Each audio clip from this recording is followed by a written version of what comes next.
السلام علیکم ورحمۃ اللہ وبرکاتہ۔ میں ہوں طاہر حنیف اور میں اپنے تمام چاہنے والوں کو مشعل راہ کے اس پلیٹ فارم پر خوش آمدید کہتا ہوں۔ سیدہ عائشہ صدیقہ رضی اللہ تعالیٰ عنہ کا بیان ہے کہ غزوہ تبوک یا غزوہ خیبر سے رسول اکرم صلی اللہ علیہ وآلہ وسلم واپس تشریف لائے تو اس وقت میں نے اپنے طاقچہ میں پردہ لٹکا رکھا تھا۔ اسی دوران ایک زوردار ہوا چلی جس کی وجہ سے پردہ ہٹ گیا اور میری بنائی ہوئی گڑیاں نظر آنے لگیں۔ یہ دیکھ کر رسول اکرم صلی اللہ علیہ وآلہ وسلم نے دریافت فرمایا، ما ہذہ یا عائشہ، عائشہ یہ سب کیا ہیں؟ حضرت عائشہ رضی اللہ تعالیٰ عنہ نے جواب دیا، بناتی، یعنی یہ میری گڑیاں ہیں۔ رسول اکرم صلی اللہ علیہ وآلہ وسلم نے ان گڑیوں کے درمیان ایک گھوڑے کو دیکھ کر جس کے اوپر کپڑے کے دو پر بھی بنے ہوئے تھے دریافت فرمایا، ما ھذا الذی اری وسطہن، ان گڑیوں کے درمیان میں یہ کیا دیکھ رہا ہوں؟ حضرت عائشہ رضی اللہ تعالیٰ عنہ نے جواب دیا، گھوڑا ہے۔ رسول اکرم صلی اللہ علیہ وآلہ وسلم نے پوچھا، وما ھذا الذی علی، اس گھوڑے کے اوپر یہ کون سی چیز ہے؟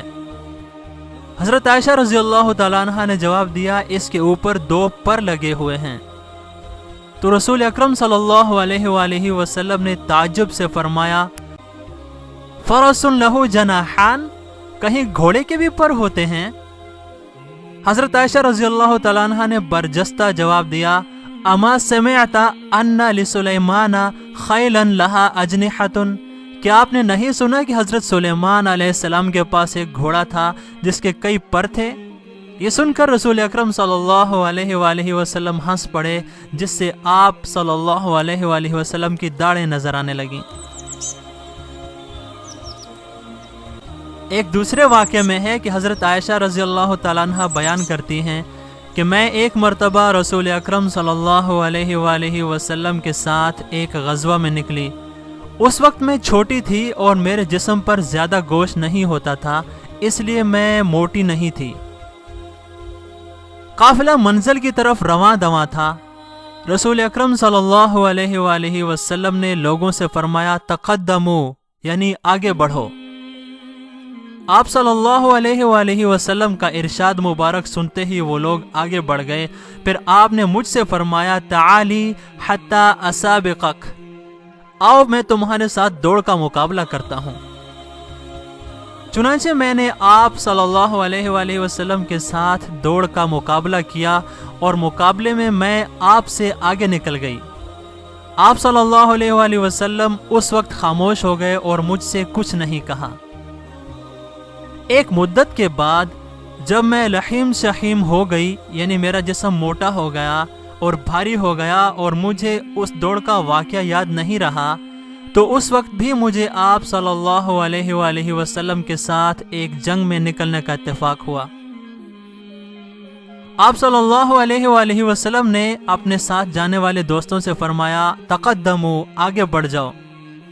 جب وہ لوگ آگے بڑھ گئے تو آپ صلی اللہ علیہ وآلہ وسلم نے مجھ سے فرمایا، آؤ میں تمہارے ساتھ دوڑ کا مقابلہ کرتا ہوں۔ اس وقت بھی میں نے آپ صلی اللہ علیہ وآلہ وسلم کے ساتھ دوڑ کا مقابلہ کیا، مگر اس مرتبہ آپ صلی اللہ علیہ وآلہ وسلم مجھ سے آگے بڑھ گئے اور ہنسنے لگے اور پھر فرمایا، ھذہ بتلک، یہ جیت گزشتہ ہار کا بدلہ ہے۔ ایک تیسرے واقعے میں سیدہ عائشہ صدیقہ رضی اللہ تعالیٰ عنہ بیان کرتی ہیں کہ ایک دن رسول اکرم صلی اللہ علیہ وآلہ وسلم کسی جنازے میں شرکت کے بعد جنت بقیع سے لوٹ کر میرے پاس تشریف لائے۔ اس وقت میں درد سر میں مبتلا تھی اور کہہ رہی تھی، وا رأساہ، ہائے میرا سر۔ یہ سن کر رسول اکرم صلی اللہ علیہ وسلم نے فرمایا، بل انا یا عائشہ وا رأساہ، بلکہ ہائے میرا سر ہے عائشہ۔ پھر آپ صلی اللہ علیہ وآلہ وسلم فرمانے لگے، ما ضرکی لو مت قبلی فغسلتک وکفنتک وصلیت علیکی ثم دفنتک، آخر تمہیں حرج ہی کیا ہے؟ اگر تم مجھ سے پہلے انتقال کر جاؤ گی تو میں تمہیں اپنے ہاتھوں نہلاؤں گا، کفناؤں گا، پھر تمہاری نماز جنازہ پڑھ کر دفن کر دوں گا۔ یہ سن کر مجھے سخت غیرت آئی اور میں کہنے لگی لَكَأَنِّي بِكَ أَن لَّوْ فَعَلْتَ ذَلِكَ لَكَأَنِّي بِكَ أَن لَّوْ فَعَلْتَ ذَلِكَ قَدْ رَجَعْتَ إِلَى بَيْتِي فَآرَسْتَ فِيهِ بِبَعْضِ نِسَائِكَ۔ ہاں میں جانتی ہوں کہ آپ یہ کام انجام دے کر یعنی مجھے کفنا دفنا کر میرے گھر میں واپس آئیں گے اور اپنی ہی بیویوں کے ساتھ ہنسی خوشی کے ساتھ رہیں گے۔ میری یہ بات سن کر رسول اکرم صلی اللہ علیہ وآلہ وسلم مسکرانے لگے۔ پھر کچھ ہی مدت بعد آپ کو وہ مرض لاحق ہو گیا جس میں آپ اللہ کو پیارے ہو گئے اور جانبر نہ ہو سکے۔ دوستو، اس واقعے سے اندازہ لگائیں کہ بیوی اپنے شوہر کے معاملے میں کس قدر زیادہ غیرت مند ہوا کرتی ہے۔ دراصل یہ غیرت اس کی فطرت میں داخل ہے۔ ایک عورت اپنے شوہر کے بارے میں سب کچھ برداشت کر سکتی ہے، مگر وہ اس بات کو کبھی بھی برداشت نہیں کر سکتی کہ اس کے شوہر کی زندگی میں اس کے علاوہ کوئی بھی عورت قدم رکھے۔ ایک چوتھے واقعے میں حضرت عائشہ صدیقہ رضی اللہ تعالیٰ عنہ کا بیان ہے کہ میں رسول اکرم صلی اللہ علیہ وآلہ وسلم کو یہ دعا پڑھتے ہوئے دیکھتی تھی، اللہم انی اسألک باسمک الظاہر الطیب المبارک الحب الیک الذی اذا دعیت به اجبت واذا سئلت به اعطیت واذا استرحمت به رحمت واذا استفرجت به فرجت، جس کا ترجمہ یہ ہے کہ اے اللہ، میں تیرے پاک و صاف اور مبارک نام اور تیرے اس محبوب نام کا حوالہ دے کر تجھ سے سوال کرتا ہوں جس کے حوالے سے جب تجھ سے دعا کی جاتی ہے تو تو جواب دیتا ہے، اور اگر کچھ مانگا جاتا ہے تو عطا کرتا ہے، اور اگر رحم کی بھیک مانگی جاتی ہے تو رحم کرتا ہے، اور اگر تجھ سے اس نام کا حوالہ دے کر وسعت و کشادگی مانگی جاتی ہے تو اپنے بندوں کی مراد پوری کرتا ہے۔ ایک دن رسول اکرم صلی اللہ علیہ وآلہ وسلم نے مجھ سے فرمایا، اے عائشہ، کیا تجھے معلوم ہے کہ اللہ تعالیٰ نے مجھے اپنا ایک نام بتا دیا ہے کہ اگر اس کے حوالے سے جب اس سے مانگا جائے تو وہ عطا کرے گا؟ میں نے عرض کیا، میرے ماں باپ آپ صلی اللہ علیہ وآلہ وسلم پر قربان ہے اللہ کے رسول، آپ مجھے بھی اس نام سے آگاہ فرما دیں تاکہ میں بھی اس کا حوالہ دے کر اللہ سے سوال کروں۔ رسول اکرم صلی اللہ علیہ وآلہ وسلم نے ارشاد فرمایا، عائشہ، تیرے لیے یہ مناسب نہیں ہے۔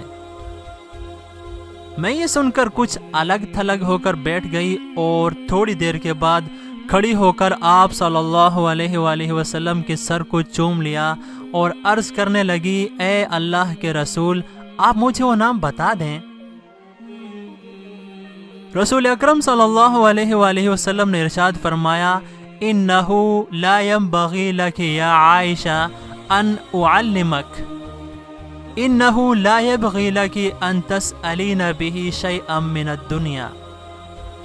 اے عائشہ، تیرے لیے مناسب نہیں کہ میں تجھے وہ نام بتاؤں، تیرے لیے یہ بھی مناسب نہیں کہ تو وہ نام جان کر اس نام کے حوالے سے کوئی دنیوی حاجت مانگے۔ حضرت عائشہ کہتی ہیں کہ اس کے بعد میں نے وضو کیا اور 2 رکعت نماز نفل ادا کر کے یہ دعا کرنے لگی،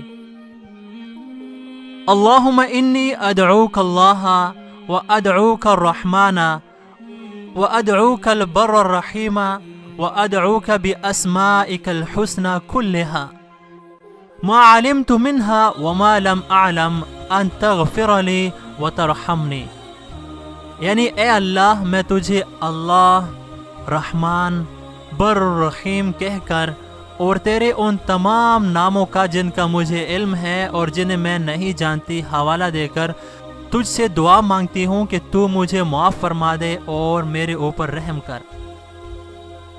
حضرت عائشہ رضی اللہ تعالیٰ عنہ کی یہ دعا سن کر رسول اکرم صلی اللہ علیہ وآلہ وسلم ہنس پڑے اور فرمایا، انہو لفی الاسماء التی دعوت بہا، وہ نام انہی اسماء میں ہے جن کے حوالے سے ابھی تو نے دعا کی ہے۔ دوستو، یہ تھے اللہ کے محبوب صلی اللہ علیہ وآلہ وسلم کے مبارک زندگی کے کچھ خوبصورت واقعات جو کہ آپ کو یقیناً اچھے لگے ہوں گے۔ ان میں ہمارے لیے سبق بھی ہے اور ان میں ہمارے لیے نصیحت بھی ہے۔